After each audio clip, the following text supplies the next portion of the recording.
What's going on, everybody? It's Dan French here. French Workbench Podcast on a Saturday. Got a full crew. My name's Dan French. I'm streaming live from Las Vegas. I'm your host.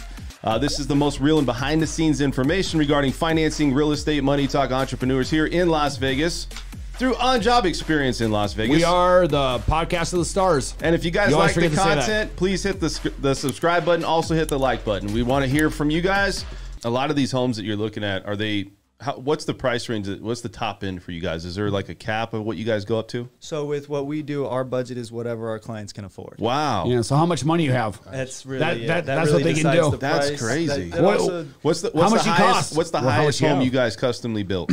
So we currently, as we stand, we have a home in the Summit. Well, what's different about us compared to most people in the Summit? Wow. People pride themselves on wanting to do houses between 12. You get the people that are bragging about the 1,200. Yeah, dude, they're not caring about cutting corners there, man. In the Summit. We're doing a house right now in the Summit where everything on this street is being built for $1,000 a square foot. Our house came in under 600 a square foot. We pride ourselves in being able to take things to that next level. We bring the punch, the design of what you want on that high-end market, but through our coordination and the team that we've assembled. So you said that the average there is $1,000 a square foot. You guys do about 600 square foot there. Roughly. Just to put that in context with things. I think it was Ivan Scher just sold one in the Summit for over $2,000 a square foot. Correct. Oh, and they can build, and you're building one for 600 a square foot. Yeah. So if you have the money, these guys are the shit. Basically, we're doing 4 other homes in there right now. Yeah. And not one of our homes, if you were to go and walk through, would you say, oh, that home's less than $1,000? Yeah. I mean, with these different homes. Well, you don't get picked to be in the Summit unless you're good at what you do. Let's just face it. I agree with that. But I will tell you, I think you'd be surprised on the type of people. It's like we talked before. Really? It comes with a standard, and you hit that standard, and then from there, I think a lot comes to the marketing side as well. Huh? Yeah. Because there are some homes through there. As people start to get into that Summit and they start to drive through those streets, they will very quickly see who used the right architects and who didn't. So take me through a process of how somebody would come into the office. They sit down with somebody there and they say, okay, I want to put a blueprint together. How does that whole process work? How you guys come and how it builds itself out? So generally the process starts with me. So sometimes we'll speak directly to the client. Sometimes we'll be working with a real estate agent. At other times we'll be working with a builder. It really just depends on the case. Generally, now that we've been able to really get a foundation in most of these major subdivisions, we now have clients reaching out directly to us. We're not having to go through the real estate guys as much or even the builders in that point.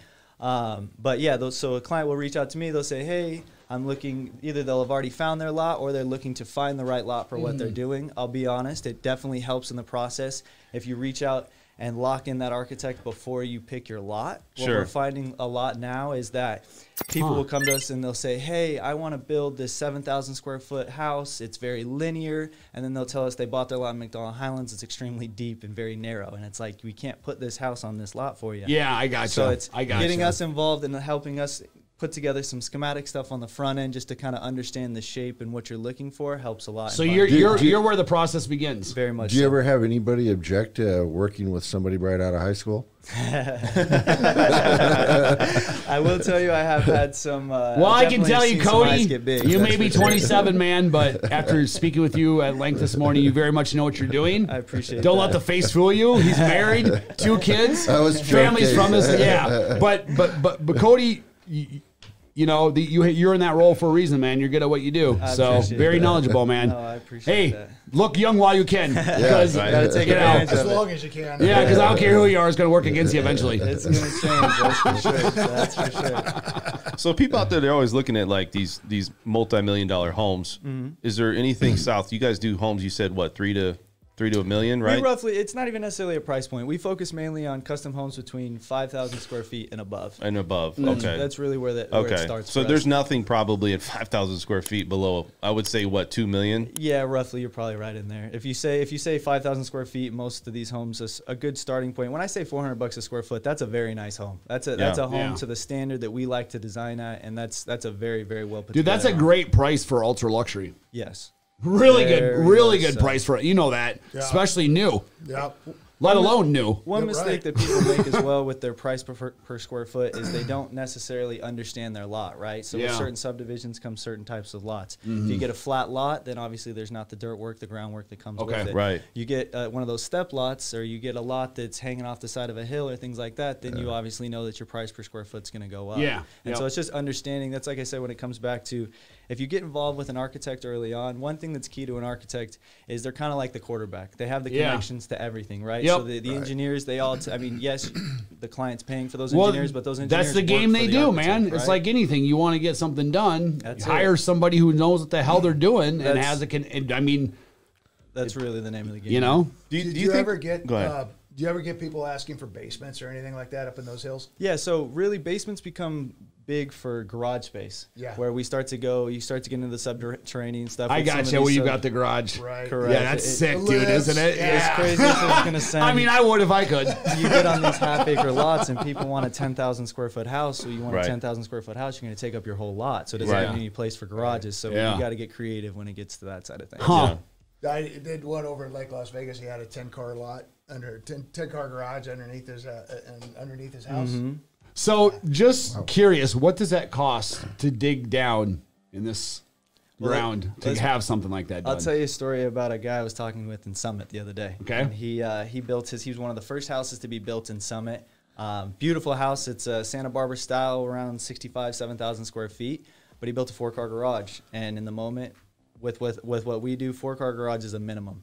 And he's realized that he wants more garage space, and now he's looking at the idea of putting a basement under his house after it's been built. Oh, jeez. Just in what he would have to do dirt work wise, he's about $500,000. Wow. Before he gets started on any materials, anything like that, just for what would be involved in doing that. You're rock drilling when you get up there. Well, and the Summit is known for its caliche in certain places. Dude, so that's they come out, they have to crazy. saw cut, the drill bits that they go through while they're trying to Yeah, because in Wisconsin, everyone has a basement. Basements I hear are it's like, you want a basement? How bad you want it, baby? basements are expensive. It's like the jungle. You know what you want. Well, let me say this. So there was a lot of, there's a lot of people out there that said, hey, do you guys have basements here in Las Vegas? But it's not because of the weather or things like tornadoes. It's more of for luxury style, right? Correct. So, and I think that's why people get a misconception out there. They're like, oh, well, we don't have basements in Las Vegas. Actually, that's not true. We do it for those reasons, Very right? much so. And I'll tell you, basements are becoming more popular. And in certain sites, it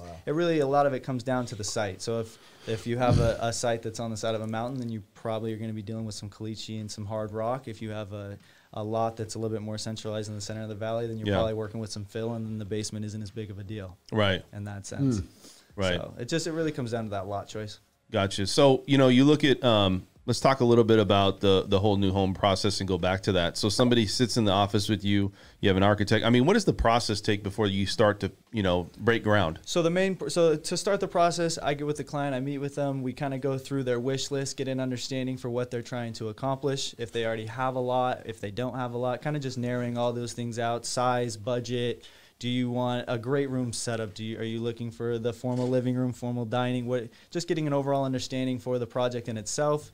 From there, as we start to understand their budget, understand what they're looking to do, I'll put together a proposal, kind of breaking down everything that they're going to need to get through this process. With what we do, we put a proposal together that includes everything necessary and needed to get through the building department, get your permits, and to be able to pass it off to that builder and get him started in what's going on. Yeah. With that, it's going to include architectural design, all the working drawings associated with that. You have your structural engineering, you got mechanical, plumbing, electrical engineering. Now, in some counties, that's not necessary. Like Clark County, you need MP&E drawings. City of Las Vegas, at times they can be a little bit more lenient with that. Maybe your builder will sign off on that type of thing. So it depends on that as well.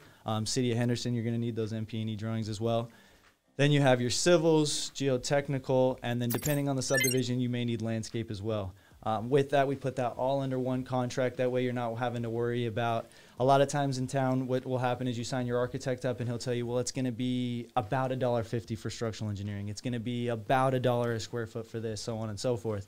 But then you get to it at the end and it ends up being about 25, 30% more than that. And the client's pretty dang upset that what he thought was going to be 80 grand for a set Understandably. of plans is 150 for a set of plans. So Correct. we're very, very fluid and make sure people understand the cost associated with everything up front for all those necessary design services. So go ahead. Go ahead, Rick. Do you have many clients or any clients that ever come with you with site plans from, I mean, there's a lot of luxury homes in the U.S., and you can get schematics or blueprints right off the internet. Do they ever come to you with, this is my idea, but I just want to make these rooms bigger, or do they ever do that? Almost every time. So that's a big part of the process. In doing this, I think a lot of times people can forget that this house is going to be the client's, right? Yeah. So it's very, very important to understand what they're trying to accomplish and what they want to do. And that's actually, we encourage our clients to go out and look at things like that to get an understanding, kind of educate yourself, because this process is far more in depth than I think most people completely understand. Yeah. And so as you start to get in there and get some experience,